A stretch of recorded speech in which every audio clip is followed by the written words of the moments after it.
Pressure is growing on the Biden administration to make sure that thousands of Americans and Afghans evacuate Afghanistan safely.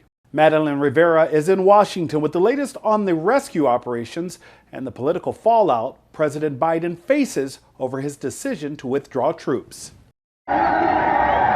Violence erupted in Jalalabad after protesters raised the Afghan national flag defying the Taliban.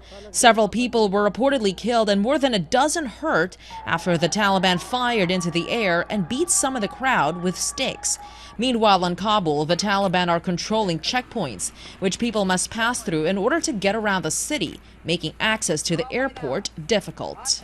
We are able to get thousands of people out, but we need also then to help people to get to the airport. National Security Advisor Jake Sullivan insists the Biden administration intends to get all Americans out of Afghanistan. Earlier on Tuesday, he didn't say whether U.S. troops will stay past August 31st, the withdrawal deadline, to make sure all Americans and Afghan allies are evacuated. I'm not going to comment on hypotheticals. President Biden now facing criticism domestically and abroad. He called Prime Minister Boris Johnson on Tuesday his first conversation with a world leader since Afghanistan fell.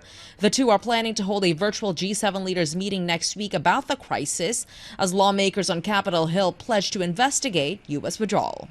This is the greatest abdication of leadership that we've seen, certainly in my lifetime, by an American president and his team at the Pentagon.